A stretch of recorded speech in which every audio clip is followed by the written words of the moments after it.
This is really the long version of the title. Let me give you the shorthand. Socialism is economic, Marxism is political and law enforcement.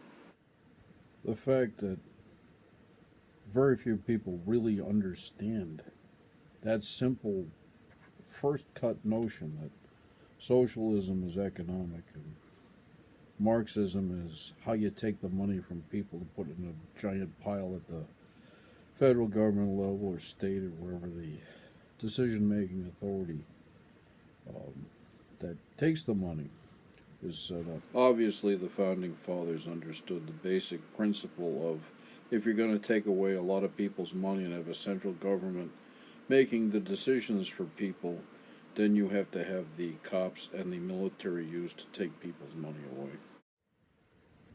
Anyone who thinks otherwise either has not read the Federalist Papers or needs to go back and look at it if the historical antecedents to socialism first appearing on the planet are totally disregarded as being not part of human nature at the time in terms of understanding and trying to prevent, people who want something for nothing.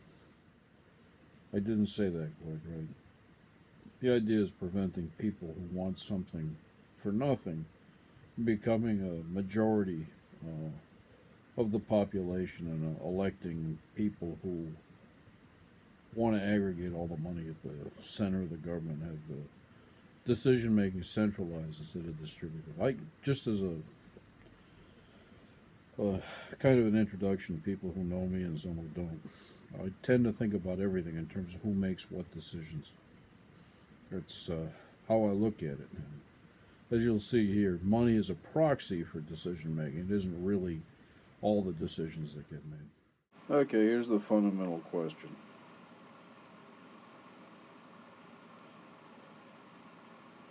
And also, you got to remember there are mandates where the government forces you to spend extra money, like federally mandated health care to employers.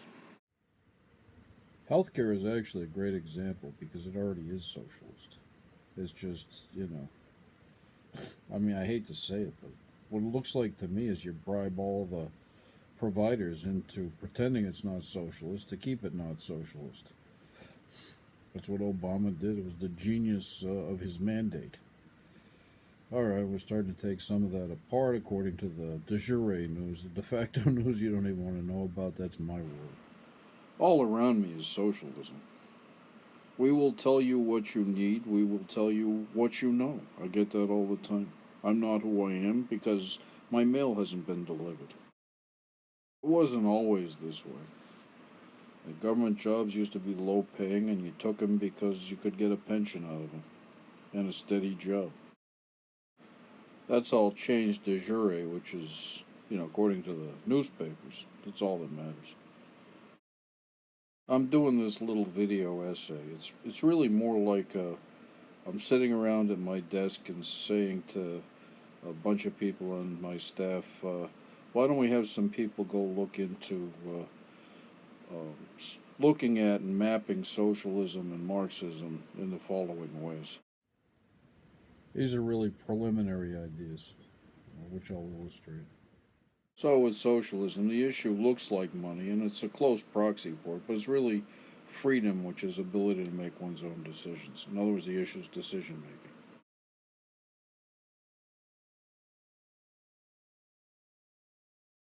I did a really rough, top of the head look at American history and GNP and where most of it was.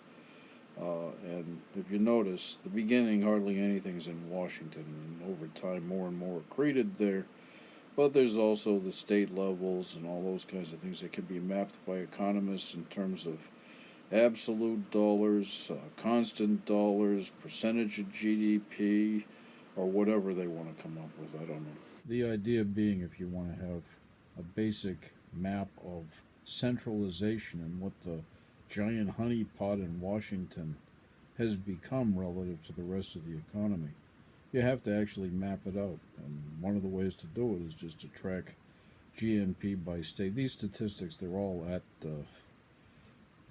I don't know. I presume probably Commerce Department has them, Labor Department, scattered all over. Maybe even the Fed just has them, or the Treasury, and just go and get them. There's some interesting ways to do it. I hear we have 100 people on this already. I'm not surprised. This is actually a key issue now that Bernie is becoming something who actually needs to define his terms, and he won't because he wants the pile of money and don't want to talk about needing the cops and the military to enforce compliance.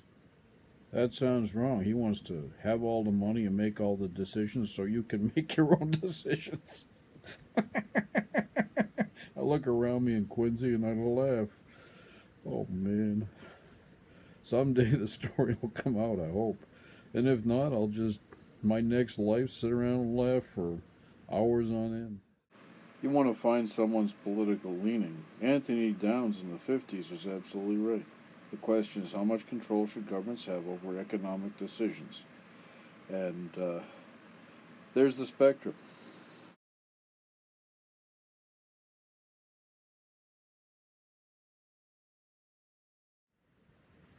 Now that we can see sort of clearly that socialism is about piles of money and who gets to decide, I don't know, whether a new drugstore is put in at the corner or,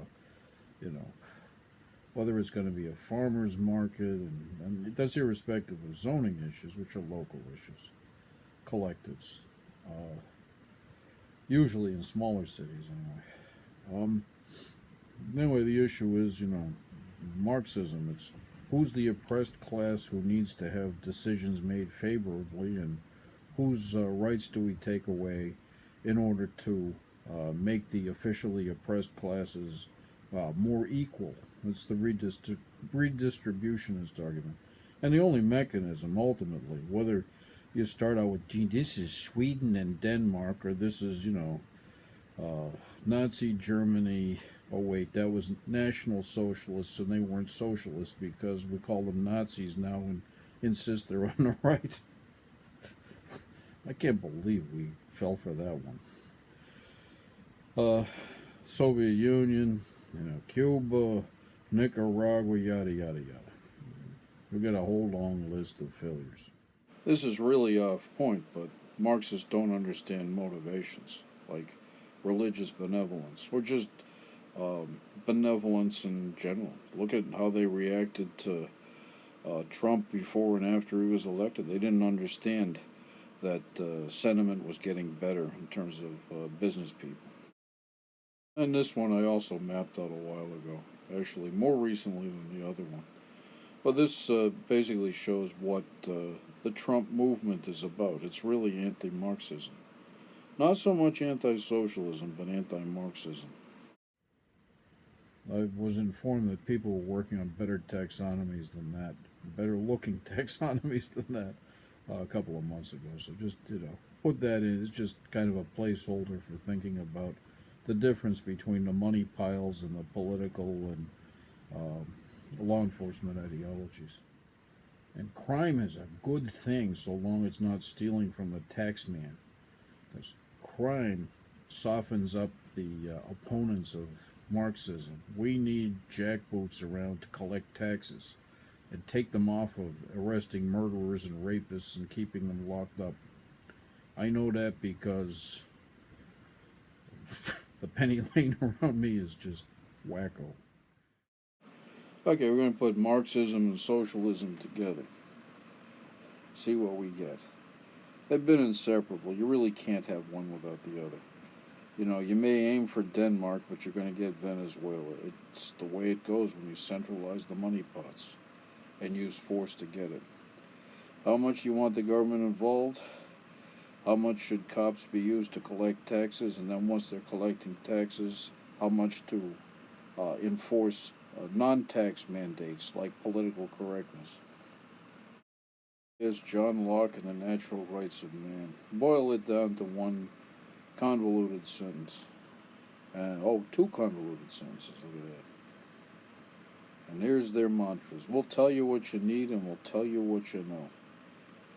And here's the chart again. The three big questions.